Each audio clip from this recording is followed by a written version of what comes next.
l'heure de Top Sortie, votre rendez-vous culturel sur BFM Nice Côte d'Azur. De la danse cette semaine du côté de Mougins à Seine 55 avec la compagnie niçoise, la compagnie Humaine. Bonsoir Eric Oberdorf. Bonsoir. Vous êtes le chorégraphe, on va en parler avec vous. On va faire un petit détour aussi par l'Opéra de Nice dans un instant. Et Morgane Lasdy-Pesson pour le mensuel qui est avec nous. Bonjour Morgane. Bonjour Céline. Alors on va commencer par aller au cinéma avec un film qui s'appelle Neuilly-Poissy. Ça nous emmène donc en région parisienne. Exactement. C'est sorti le 8 mai. C'est ça. C'est sorti mercredi. Un long voyage. On va passer des Hauts-de-Seine aux Yvelines. Alors on va passer aussi du luxe à la prison, sans passer par la case départ. On ne touchera pas les 20 000 francs ou 20 000 euros. 20 000 francs. 20 000 francs.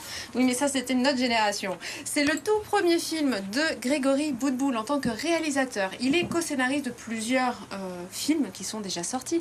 Cette fois-ci, il s'est lancé, je crois qu'il a mis quasiment 12 ans à sortir ce film. C'est-à-dire qu'il l'a vraiment réfléchi, il l'avait en tête, il l'a macéré, et c'est enfin sorti avec Max Boublil dans le rôle principal, mais aussi les comédiens qu'on a rencontrés, Steve Tienche, j'espère que je le dis bien, Malik Amraoui. Alors, c'est évidemment une comédie. Daniel Max Boublil est un riche entrepreneur. C'est un restaurateur qui fonctionne bien. Il a des belles brasseries, des beaux restaurants dans Paris.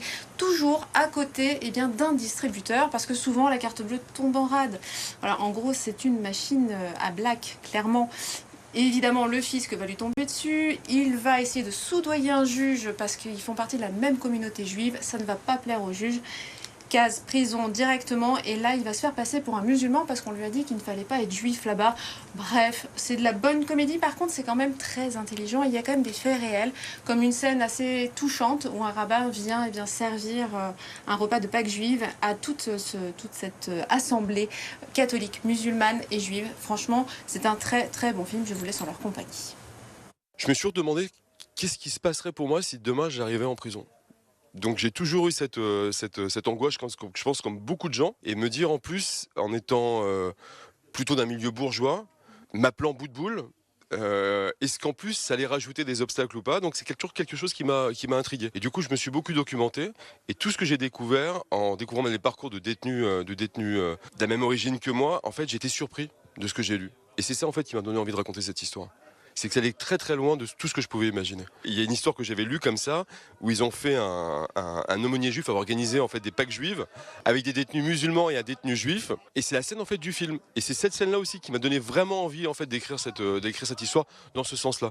Parce que ça s'est vraiment en fait passé. Mais c'est quoi ton prénom? Mon prénom c'est Mustapha. Mustapha. Mustapha? Ouais, Mustapha, ouais. Tu fais le ramadan? Ouais, je fais un ramadan. Ouais. Ça va, Abou Mustapha? Et quand t'arrives, tu dis salam alaikum. Shalom alaikum. Salam quoi? C'est des trucs de juifs, ça. C'est des gris-gris. Des gris-gris. On a envie de se faire plaisir. Bah, on donne surtout pour l'autre aussi. En fait, on est généreux. Ouais. C'est de la générosité, il n'y a pas d'ego. Et pour des comédiens, c'est fou. Par exemple, par moment, moi, mon rôle, il avait beaucoup moins de répliques que celui de Steve. Tu vois, sur le duo qu'on avait à la base. Et Steve, par exemple, parfois, il me donnait des répliques à lui. S'il pouvait se permettre de me les donner. Parce qu'elle pouvait aussi m'aller pour moi. Si j'avais joué avec un autre comédien qui était un peu plus sur lui et un peu plus égocentrique et dit non, c'est moi qui prends tout. Là, c'était vraiment il y avait vraiment de l'amour. Ça se ressentait. Et je pense que ça se ressent à l'image au niveau du trio et sur l'amitié qui... Il fallait servir tout le monde. Il a servi la soupe. Après, il y avait beaucoup d'impro, on s'est beaucoup aidé sur l'impro énormément.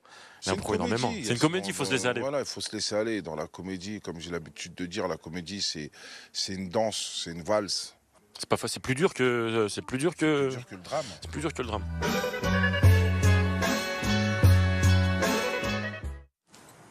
Allez, on va danser à présent avec vous, Eric Oberdorf. D'abord, du côté de Mougins, à Seine 55, vous allez avec votre compagnie, la compagnie Humaine, y présenter bientôt Au nom du rêve. C'est un diptyque. D'abord, est-ce que vous pouvez nous expliquer un petit peu? Ce qui m'intéressait par rapport au sujet de cette pièce, qui est l'enfermement dans son propre corps et la manière dont la danse peut permettre une libération, c'était de l'aborder à la fois avec des interprètes professionnels, mais aussi de permettre au tout venant, à n'importe qui, n'importe quelle personne qui n'a jamais pratiqué la danse, d'intégrer un groupe et de travailler à l'écriture de cette pièce. Et donc nous aurons 14 amateurs accompagnés par 3 professionnels, 2 danseurs et une musicienne sur scène. Donc là, on va finir la saison culturelle de Seine-55 Mougins sur 3 soirées, le 30 mai, le 31 mai et le 1er juin. Ça, c'est la soirée du 1er juin, c'est la deuxième partie du diptyque où on a justement 14 amateurs ou qui peuvent être d'ailleurs des semi-pros. Tout le monde est invité. Tout le monde est invité, de 18 à 98 ans. Comment ça se passe Même comment moi, vous sélectionnez En fait, on a lancé un appel à candidature et puis en moins d'une semaine, c'était plein. Et c'est assez intéressant parce que la moitié des gens viennent parce qu'ils ont envie de participer à une aventure sur scène, une aventure chorégraphique. Ils ont envie de danser, participer à un spectacle. Et puis, l'autre moitié vient à cause du sujet. Et ça, c'est quelque chose de nouveau. Cette thématique de l'enfermement et de la libération du corps. Exactement. C'est quelque chose en fait, qui m'interpelle et qui m'intéresse depuis que j'ai créé la compagnie il y a 20 ans. Et en même temps, le confinement a révélé tout cela aux personnes, de se trouver enfermées à la fois physiquement dans un espace confiné, mais aussi être enfermées dans le regard de l'autre, dans une vie professionnelle, dans un schéma de société. Et on a vu combien de personnes ont pu renverser la table, changer de direction, changer de vie. Et tout ça, ça a interpellé tout le monde. Et tout le monde peut parler de ça et de cette expérience-là. La veille, le 30 mai, on a les 2 danseurs et la musicienne. Donc pour la première partie, Nos Noms du Rêve. Et l'avant-veille, You-Tango. Alors là, c'est encore autre chose. On va pouvoir venir prendre un cours de tango, si on le souhaite, à partir de 19h en compagnie du coup d'un couple de danseurs néerlandais. Oui, tout à fait. Et ensuite, c'est à nous, pareil, de danser, si on le souhaite. Tout à fait. Donc l'idée, la danse, pour moi, c'est un lieu de rassemblement et c'est un lieu de festif. Donc effectivement, il peut y avoir de l'écriture de pièces, des projets préétablis qui viennent poser des questions. Mais c'est aussi, il faut que ce soit un moment de rassemblement. Et le tango, peut-être que les non-initiés ne le savent pas, mais c'est une énorme communauté et les gens adorent venir danser, partager ensemble. Alors, vous avez aussi fait entrer, il n'y a pas longtemps, ça s'est terminé la semaine dernière, le breakdance à l'Opéra, avec l'Olympiade des Olympiades. Alors, c'était lié au passage de la flamme olympique à venir chez nous, c'est ça? Alors, c'est lié à tout ça, aux Jeux Olympiques. Effectivement, le breakdance va devenir une discipline officielle à partir de Paris 2024. Mais c'était aussi l'idée de faire rayonner la musique, les voix, la danse, l'art total sur toute la ville. C'était un pari complètement différent par rapport à ce qu'on a évoqué, ce que vous allez faire sur Seine-55. Là, on était dans quelque chose de vraiment différent. En fait, je fais des projets à très grande échelle, je fais des projets à plus petite échelle. J'essaie de travailler, d'avoir les pieds sur terre, d'observer le monde autour de moi et de mettre ça, de nourrir des pièces et des projets. L'Olympiade des Olympiades, c'est une aventure extraordinaire. Il y a 100 interprètes sur le plateau. Il y a toute la ville qui participe, tout le tissu associatif et sportif. C'est avec ce passage de la flamme en live. Voilà, avec du sport, du handisport.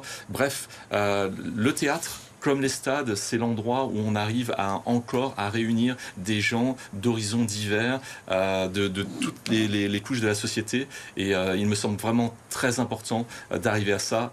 Seule la culture et le sport peuvent le faire. Merci beaucoup, Eric Oberdorf, chorégraphe donc pour de la compagnie humaine qu'on retrouvera à Mougins, à Seine-55, le week-end du 30 mai au 1er juin prochain. Tout à fait. Merci à vous. On va passer à l'agenda.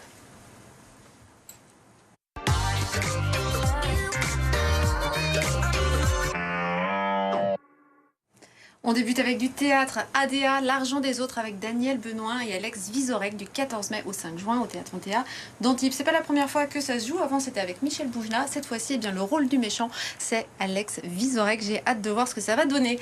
Concert, festival de musique de chambre européen, et là ça va se passer dans un lieu merveilleux. Ça démarre ce soir, c'est jusqu'à dimanche inclus, donc du 10 au 12, au domaine des Ferreaux de Vidauban. Donc autant dire que si, comme moi, vous aimez le bon vin, la détente, le côté chill, les vignes et la bonne musique, eh bien vous serez au bon endroit. Merci Morgane. Très bon week-end et à la semaine prochaine.